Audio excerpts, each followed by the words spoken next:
Campeón mundial peso welter, semicompleto y completo en diferentes ligas y asociaciones de lucha libre. Además de ser empresario y artista, es licenciado en sistemas computacionales administrativos con honoris causa. Con nosotros, toda una leyenda del ring, Blue Demon Jr. Hola, ¿qué tal? Buenas tardes. Ya estamos de nuevo aquí en Entre Firmas y hoy realmente es un día especial para mí porque siempre he sido fan de la lucha libre y hoy nada menos que el señor Blue Demon Jr. nos acompaña en este programa. Muy bienvenido. Ese es un honor para todos nosotros que hoy nos acompañe. Muchas gracias. Y pues aquí estamos, es un privilegio y antes que nada agradecer este espacio para poder platicar. Y claro, le doy la bienvenida a Gastón. Hola Gastón, buenas tardes, buenas noches. Hola, Mafer, buenas noches. Y como bien dices, un gusto y de veras un honor tener aquí a Blue Demon Jr. Es todo un personaje y ahorita hablaremos de eso ya desde el punto de vista del derecho de autor, pero es todo un personaje. Tengo el gusto de conocerlo y la verdad estoy muy contento que estés aquí con nosotros, Blue. Muchas gracias. Y bueno, yo creo que el licenciado Gastón, aparte de ser mi gran amigo, es mi gran abogado.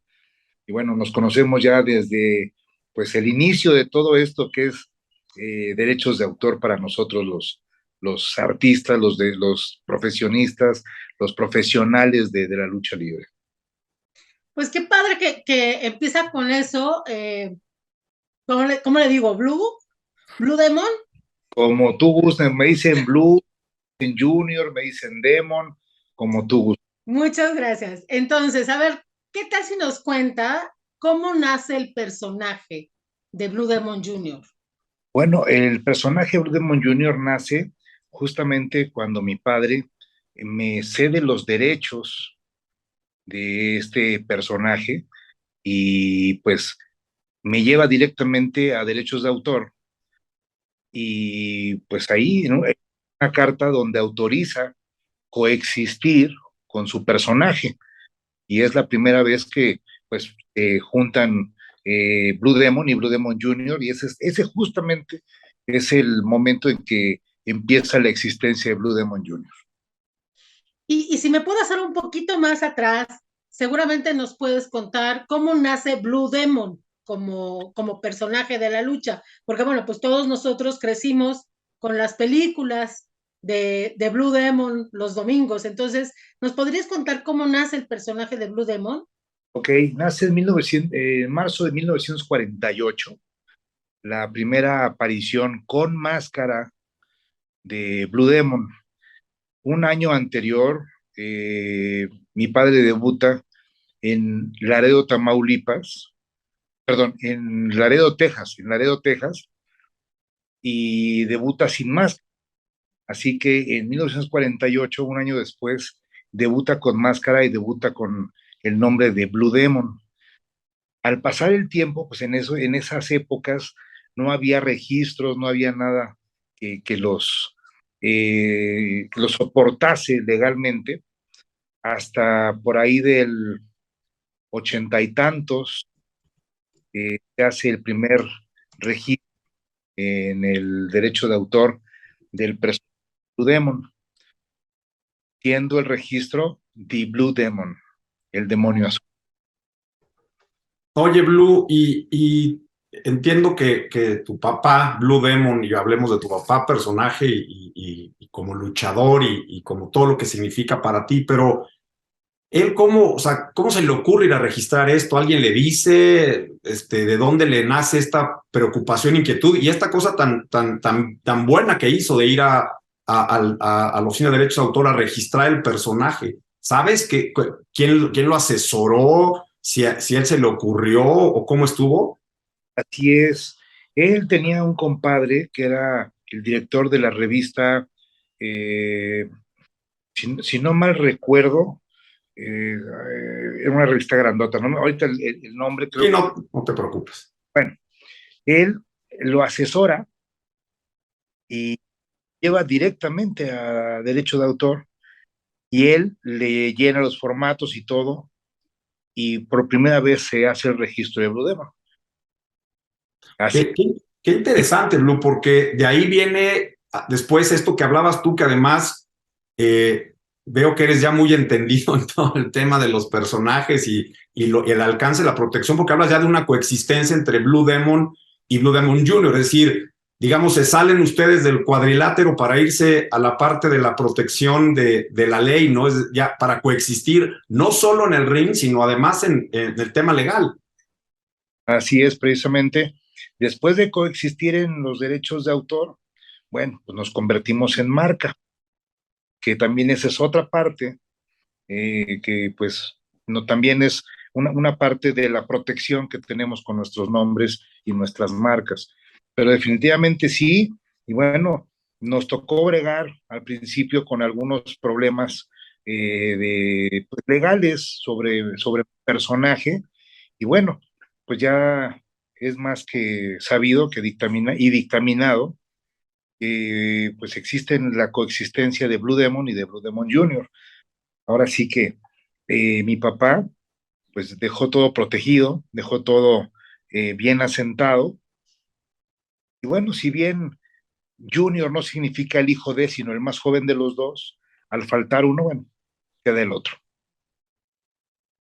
Y a ver, entrando ya en la parte como sabrosona, ¿nos puedes contar cuáles han sido como los conflictos que se han generado a raíz precisamente del desconocimiento que mucha gente puede tener sobre los derechos que ustedes adquirieron con respecto al personaje? O sea, esos casos donde alguien se quiere pasar de vivo y quiere utilizar indebidamente un personaje. Bueno, primeramente, hay lugares que son restaurantes y tienen las imágenes y se anuncian como, por decir, el cuadrilátero, y tienen una máscara de Blue Demon afuera.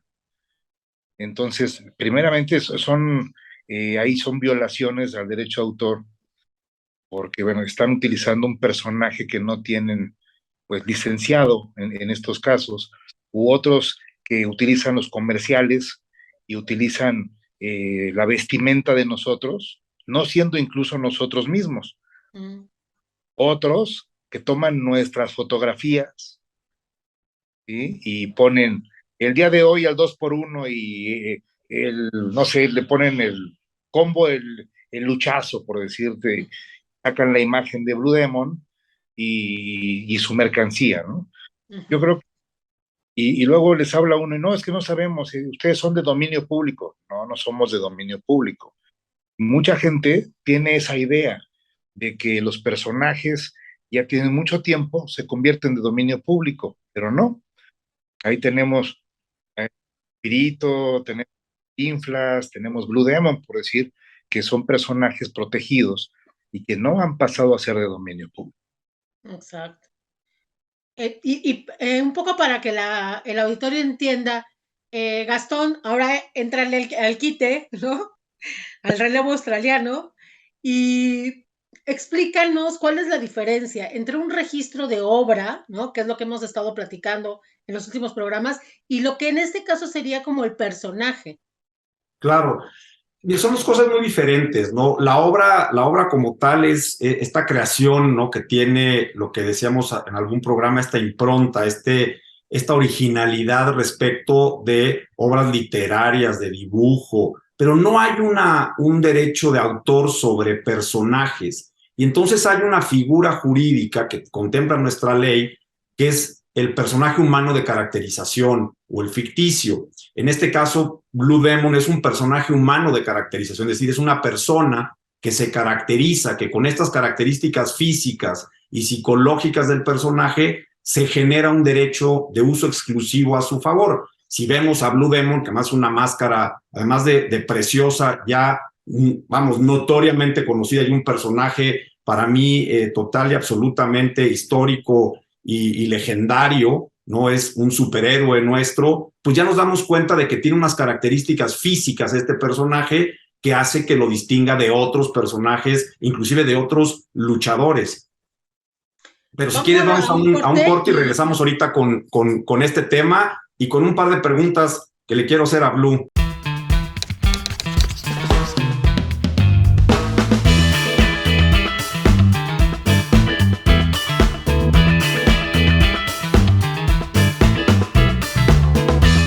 Pues ya estamos de regreso con mi querido Blue Demon Jr. Oye, Blue, nos estábamos viendo con este tema de los personajes y esta diferencia entre la obra y el personaje, pero empiezo, o sea, y una cosa que me gustaría que nos platicaras en esta cuestión de la máscara. ¿Cómo has protegido? No voy a meter en la lucha porque sé que la has protegido muy bien y la has cuidado de manera extraordinaria porque me consta y te he visto luchar, pero ¿cómo la has protegido? Lo que es la máscara, ¿de qué maneras has buscado esa protección legal?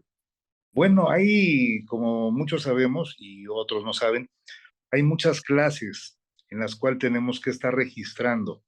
Se ha registrado el antifaz como marca nominativa, se ha registrado la imagen de la máscara como arte aplicado, se ha registrado la máscara como marca, el antifaz como un logotipo incluso.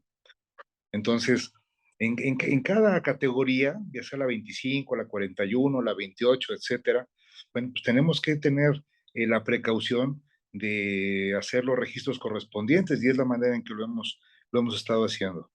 Oye, y qué bueno, digo, porque finalmente qué bueno que platicas esto para que la gente vea que hay una protección o se puede tener una protección muy amplia de un personaje que tiene que ver con el ámbito de la lucha, pero debe haber compañeros que han perdido la máscara y no en el ring, sino que la han perdido a lo mejor porque alguien la ha registrado, ¿no? A lo mejor alguna empresa, alguna otra persona y la registran. Creo que ese es un gran problema porque finalmente yo no sé quién está atrás de la máscara, ¿no? O sea, hay un luchador y hay atrás de él una persona, pero ¿han tenido problemas compañeros tuyos con este tema de su personaje y que se los hayan registrado de alguna manera, se hayan adelantado ese registro? Sí, y bueno, y de cierta manera, o sea, sí ha habido personajes que han, pero sí voy a hablar de uno, de Black Shadow. El señor Alejandro Cruz le da un permiso para fungir como luchador, como Black Shadow Jr. a un compañero, y el compañero va, revisa, no hay ningún registro, va y lo registra. Y el dueño de Black Shadow resulta ser que es Black Shadow Jr. O sea, registra Black Shadow y Black Shadow Jr. y de ahí han salido 20 Black Shadows y bueno, pues ninguno permitido y puesto por Alejandro Cruz, ¿no? Black Shadow. Por otro lado, también yo creo que hay de cierta forma lagunas en nuestro sistema de derecho de autor porque también en una ocasión me llegaron a demandar otro señor, un tal de Deportes Martínez, y dijo que él tenía la marca de Blue Demon. Y dije, ah, caray. Entonces, bueno, si se hizo la búsqueda y nos dimos cuenta que el señor, pues de una forma artera, registró Mil Máscaras, El Santo, Blue Demon, Huracán, Solar, 60 y tantos nombres en ese momento. Nada más los iban a registrar a arte aplicado. Sacaban reservas de arte aplicado y le ponían Blue Demon Movie, Mil Máscaras, plata, el Santo, no sé, Movie también. Y desgraciadamente, siendo nombres y personajes altamente conocidos, desconozco y desconocemos muchos cómo le pudieron otorgar esos registros de arte aplicado a este señor, con el cual pues, se vanagloria, que dice que es el dueño de los personajes y por el cual puede hacer máscaras. Entonces, de ese tipo, como personajes que se han perdido por no registrar, también otros se han metido en conflictos por esos vacíos legales que hay en el derecho de autor. Fíjate que es bien interesante lo que comentas y me consta de ese tema porque Finalmente, el derecho de autor es declarativo, es decir, alguien va y dice, yo soy el autor de esto, este diseño es mío, y salvo que alguien pruebe diferente, esa propiedad queda a nombre de esa persona y efectivamente, mañana tienes a un titular de una empresa que se dedica a hacer máscaras con un registro de arte aplicado, de obra de arte aplicado, donde aparece una máscara o igual o sumamente parecida a la que tú tienes protegida con tu personaje, con tu marca. Y además hay una cuestión adicional. Muchos de estos nombres, como los que mencionaste, son para mí notoriamente conocidos. Es decir, no es cualquier luchador que de repente aparece por ahí. Estás hablando de leyendas de la lucha libre, o sea, de ti, del Santo, Mil Máscaras, o sea, máscaras y nombres que todo mundo conocemos, seamos o no muy aficionados a la lucha libre. Entonces, la verdad sí es un tema que legalmente merece un análisis, un estudio y quizá una modificación. No sé qué piensas, Mafer. Sí, sí, yo también creo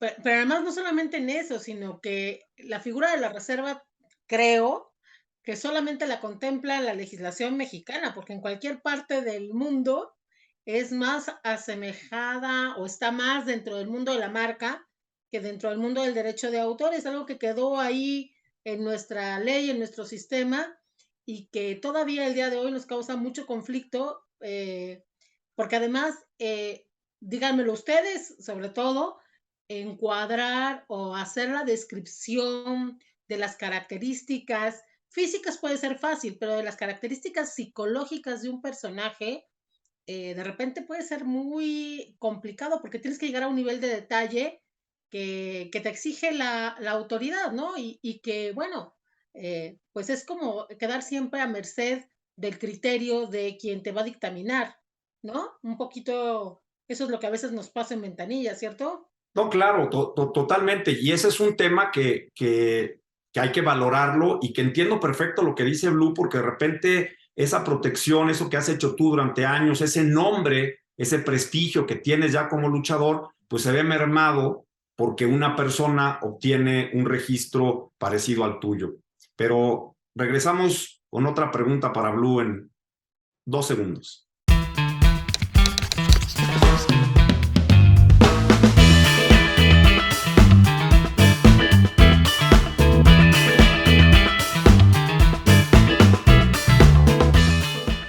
Estamos ya de regreso con mi querido Blue Demon Jr. Oye, Blue, hablando de creatividad y de todo esto que sucede en un ring, eh, ¿tú, ¿tú has creado alguna llave? Las llaves de lucha ya, las que son, ya son las que están y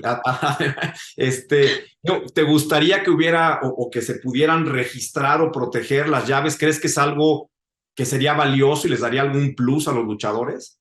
No, no, definitivamente no. Yo creo que lo que tú le agregas como una adición personal al deporte, no lo puedes registrar. Yo creo que es más significativo ser reconocido por el público sin algo así, porque digo, ya hubo un caso, y lo voy a decir abiertamente, nada más voy a decir las iniciales del personaje, es el hijo del santo. Entonces, y pues pone una llave y la registra como, creo que hora de danza o coreografía o algo así. Y realmente, para empezar, nuestra lucha no es una coreografía. En segunda, yo creo que cada quien puede hacer la llave, depende a sus condiciones físicas y a sus alcances. Entonces, una llave no puede ser igualmente aplicada por el Hijo del Santo que por Mil Máscaras, porque físicamente son totalmente distintos y las pueden aplicar de distinta forma, llegando al mismo final. Mm. Oye, pero Entonces, sí, o sea, sí hay, digamos, en el ámbito de la lucha, o sea, sí le reconocen al primer luchador que la aplicó o hay, o qué sí, hay ahí. de hecho, por decir, está la Gory Special, que era de Gory, el Pulpo, que era de mi papá, la Estaca Mortal, que era de mi papá, la de A Caballo, que era del Santo, y así, la Huracarrana, que era de Huracán Ramírez. Entonces, sí realmente las llaves llevan el nombre del creador. que después de ahí se las empiezan a fusilar y empiezan que la octagoncina, cuando no es la octagoncina, tiene otro nombre, ¿sí? Y así se empiezan a cambiar, de diversificar los nombres. Eh, la- pero realmente la llave tiene un nombre. El movimiento tiene un nombre y tiene el sello particular de quien lo hace. Claro, es una evolución, ¿no? Una secuencia de movimientos, supongo, y Pues mire, ustedes en el momento determinan cuál es la que van a aplicar, ¿no? es como el karate, es como en el MMA, todo, lleva una secuencia para poder poner el mataleón o para poner el armbar. Llevas una secuencia, tienes que aflojar una parte, tienes que tener la mano hasta cierto alcance y después cerrar y entonces ahí apretar. Entonces, definitivamente sí tiene una secuencia y a veces las secuencias se dan y hay ocasiones en que las secuencias se alteran y no es la misma secuencia, pero llegas al mismo final, Ujú. llegas a poner la misma llave, la misma toma, y es igual o inclusive más efectiva. Entonces, no estoy de acuerdo con que se haya registrado, no sé, quiere tener sumamente protegido, lo aplaudo y no, lo aplaudo y no, que quieran tener sumamente protegido este tipo de cosas. Creo que también hay que dejarle, no sé, el nombre, porque para empezar esa llave no es original del santo.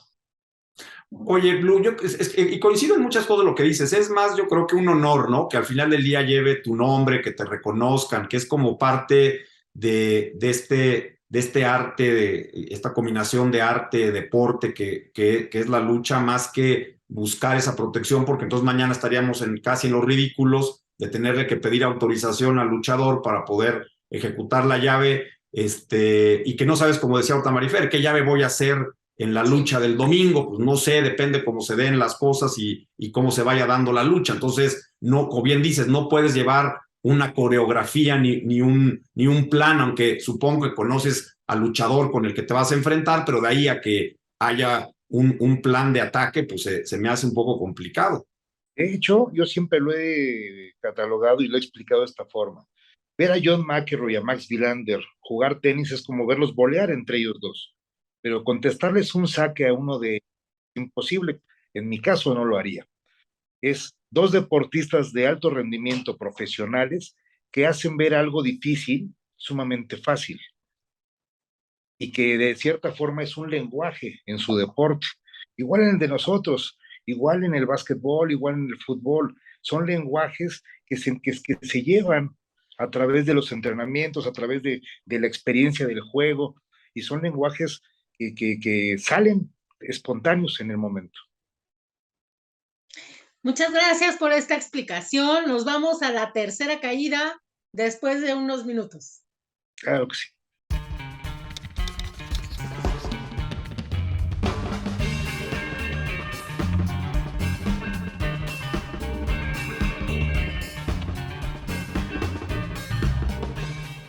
Pues ya llegamos a la tercera caída, sin límite de tiempo, y yo quisiera saber, además del personaje de Blue Demon Jr. en el mundo de la lucha libre, ¿qué otro tipo de usos le dan al nombre, a la máscara? ¿Cómo lo protegen? ¿Cuáles son las estrategias que llevan a cabo, digamos, en esta intención de quedar completamente cubiertos? Si mañana quisiera sacar una caricatura de Blue Demon Jr., ¿qué tendrían que hacer? ¿Con esta reserva que tienen les alcanza?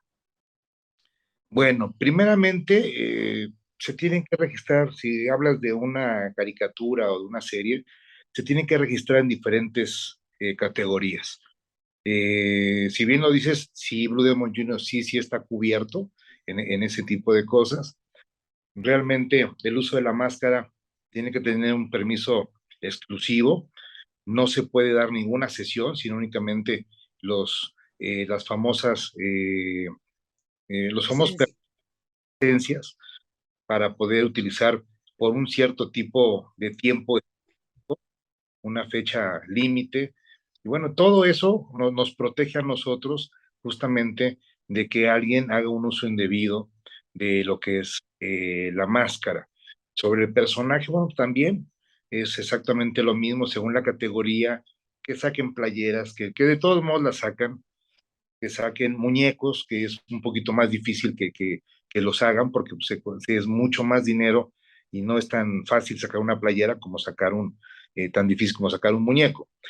En mi caso, bueno, también estoy ahorita ya metiendo pues, lo que es marcas en Estados Unidos, y tenemos protegido tanto en Estados Unidos como en México diferentes marcas. Y bueno, tenemos por ahí un tratado también que nos protege un poquito, que es el Tratado de Viena, si no me equivoco, licenciado Gastón. Sí, sí. Y sabes qué, Blue, digo, te digo que platicar contigo ya es muy divertido porque ya te volviste medio abogado, luchador, defensor, al rato ya nos vas a quitar la chamba y te van a buscar a ti, lo cual me agrada. Oye, además de esto, ¿en qué andas, Blue? O sea, ¿qué más estás haciendo? Además de estar en el ring luchando y que sé que estás muy en activo, ¿qué más hace? ¿Qué más hace Blue Demon Jr.? Acabo de abrir una galería. Yo tengo ya algunos años pintando. Estoy tratando de cambiar un poquito el tema. Estoy tratando de hacer ya mis obras, mis cosas, estas pinturas que tú ves aquí, esto que así empiezo. Y bueno, obras como estas, Qué todo padre. esto estamos Está padre. de darle un poquito de cambio. Y pues quiero, mi tiempo está pues ya a un tiempo, ¿qué te puedo decir? Límite, y pues empiezo a hacer mis negocios para vivir ya fuera de lo que es el cuadrilátero, pero seguir viviendo con mi personaje, de mi personaje y de lo que estas manos y este cuerpo puede hacer. Oye, Blue, pues digo, la verdad, sigues en el derecho a autor porque ahora vas a entrar a la parte de la obra de pintura, o sea, ahora vas a estar en un ámbito diferente y metido en el derecho de autor, lo cual me da mucho gusto porque además como deportista, como personaje, creo que es algo bien importante que no solo te quedes en la parte del luchador, sino en el tema de cuidar esa imagen a futuro del personaje y de hacerlo crecer, pero ahora como empresario, ¿no? Yo esa parte te la admiro y te la felicito. Muchas gracias, de verdad, muchas gracias. Y bueno, vienen todavía algunos proyectos antes de mi retiro, que bueno, todavía estamos hablando de unos años más adelante. Tienen algunos proyectos que creo que van a dejar mucho camino, no nada más para mí, sino para las nuevas generaciones. Eso está muy padre. Y bueno, antes de despedirnos, ¿por qué no nos cuentas dónde está la galería o cómo llegamos a la galería? Porque yo ya vi uno que me gustó. Perfecto. Bueno, estamos en la Colonia Centro, en la calle de Emilio Donde número 7. Estamos a un costado de lo que es Gobernación, Okay. en la misma calle que se encuentra el Mercado de Artesanías. Entonces, estamos entre Tres Guerras y Bucareli, ahí en Emilio Donde número 7, en la Galería Podemos Llorar. Qué padre. Bueno, pues ya sabemos todos, quien quiera una obra de arte pintada por Blue Demon Jr., hay que acudir a la galería. Y yo aprovecho para despedirnos, darte nuevamente las gracias por haber participado con nosotros en Entre Firmas. Y bueno, pues esperamos que todavía podamos verte en el ring por algunos años más. Así es. Muchísimas gracias. Gastón, buenas noches. Gracias. Gracias a ustedes, buenas noches. Muchas gracias, Blue, por esta oportunidad de platicar contigo un ratito de estos temas. Muchas gracias. Un saludo, Fer, Gastón, gracias. Y les recuerdo, por favor, suscríbanse, denos like, compartan este video. Es importante que la gente que se mueve en el mundo del derecho de autor se entere de lo que está sucediendo desde los zapatos de los propios creadores. Gracias y buenas noches.